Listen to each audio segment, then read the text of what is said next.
Dalam rangka menyelenggarakan pemerintahan negara, Presiden dibantu oleh Kementerian Luar Negeri untuk menyelenggarakan urusan pemerintahan di bidang luar negeri. Kementerian Luar Negeri dipimpin oleh seorang menteri yang dibantu oleh wakil menteri. Menteri Luar Negeri saat ini adalah Ibu Retno Marsudi, sesuai pasal 626 Peraturan Menteri Luar Negeri Nomor 6 Tahun 2021. Menteri dibantu oleh pusat, yang berada di bawah dan bertanggung jawab kepada menteri melalui Sekretaris Jenderal. Salah satu pusat yang ada di Kementerian Luar Negeri adalah Pusat Pendidikan dan Pelatihan. Berdasarkan pasal 629 Peraturan Menteri Luar Negeri Nomor 6 Tahun 2021, Pusat Pendidikan dan Pelatihan terdiri atas bidang perencanaan, pengembangan, dan evaluasi, bidang pendidikan dan pelatihan non-diplomatik, bidang pendidikan dan pelatihan teknis, bidang kerjasama pendidikan dan pelatihan, bagian tata usaha, dan kelompok jabatan fungsional.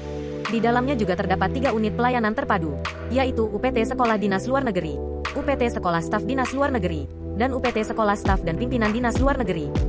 Lalu, apa tugas Pusat Pendidikan dan Pelatihan atau Pusdiklat Kementerian Luar Negeri?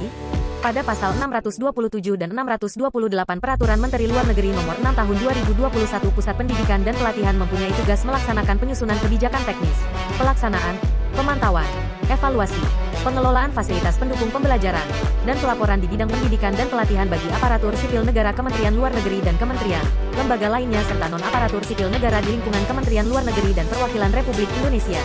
Sesuai nama, tugas, dan fungsi yang dimiliki, tentunya Pusdiklat bertanggung jawab dalam memberikan pelayanan berupa pendidikan dan pelatihan bagi para pegawai Kementerian Luar Negeri. Dalam melaksanakan tugas pelayanannya, Pusdiklat Kementerian Luar Negeri senantiasa berpatokan pada tujuan rencana strategis tahun 2020 sampai tahun 2024, yaitu meningkatnya kompetensi sumber daya manusia Kementerian Luar Negeri yang handal, modern, dan humanis, yang dapat dilihat melalui persentase peserta diklat yang lulus sebanyak 100% dan indeks kepuasan terhadap pelayanan Pusdiklat sebesar 4 dari skala 4. Sebagai unit kerja yang bertanggung jawab di bidang pendidikan dan pelatihan pegawai Kementerian Luar Negeri, Pusdiklat bertugas untuk melakukan analisis kebutuhan diklat dalam rangka pengembangan karir pegawai. Tak hanya itu, Pusdiklat juga melakukan penyusunan dan pengembangan kurikulum diklat, serta menyelenggarakan diklat, baik diklat diplomatik, non-diplomatik, maupun teknis. Hal ini dilakukan sebagai bagian dari pengelolaan sumber daya manusia untuk memotivasi dan meningkatkan produktivitas pegawai dalam melaksanakan tugasnya, sehingga mampu berkontribusi pada pencapaian tujuan dan sasaran organisasi. Dengan adanya diklat, diharapkan dapat menghasilkan pegawai yang kompeten, sehingga nantinya organisasi dapat menggunakan sumber daya manusianya secara efektif dan efisien, sesuai konsep sistem merit. Pegawai juga dapat memanfaatkan adanya kesempatan mengikuti diklat atau beasiswa untuk menunjang perjalanan karirnya. Sumber daya manusia adalah aset yang harus dikembangkan, sehingga setiap ASN memiliki kesempatan yang sama untuk meningkatkan kualitas diri, dan Pusdiklat hadir untuk memberikan wadah bagi ASN dalam meningkatkan kualitas dan kompetensi diri. Dalam memberikan pelayanan, Pusdiklat tidak hanya melakukannya melalui cara-cara konvensional, tetapi juga modern, seperti penyelenggaraan diklat secara daring atau hibrid, yang memanfaatkan teknologi. Kegiatan di kelas pun banyak menggunakan media teknologi dalam pembelajarannya, yang mana secara tidak langsung mengajarkan para pegawai maupun penyelenggara terkait literasi digital. Namun, terdapat beberapa hal yang perlu dilakukan oleh Pusdiklat dalam memberikan pelayanannya di masa kini yang serba teknologi.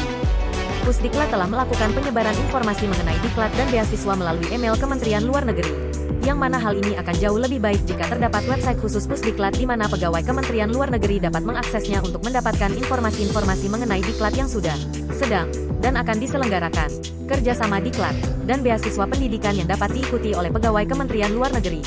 Hal ini perlu dilakukan karena acap kali pegawai Kementerian Luar Negeri tidak mengecek emailnya secara reguler, sehingga mereka terlambat dalam mengetahui informasi-informasi seputar diklat dan beasiswa. Selain melalui website, Pusdiklat juga dapat melakukan publikasi informasi-informasi tersebut melalui media sosial seperti Instagram, yang mungkin lebih sering diakses oleh para pegawai.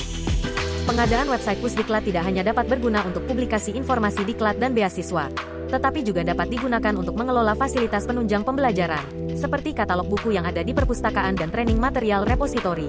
Dengan adanya katalog online, para pegawai dapat dengan mudah mencari sumber atau referensi yang dibutuhkan dari mana saja dan dengan cepat. Tak mudah memang menjadi Center of Excellence dan Center of Integrity. Namun, kami yakin Pusdiklat Kementerian Luar Negeri mampu mewujudkan politik luar negeri dan diplomasi Indonesia yang berkualitas dan berwibawa dengan memberikan pelayanan terbaik dalam pengembangan kompetensi dan pembentukan watak sumber daya manusia Kementerian Luar Negeri.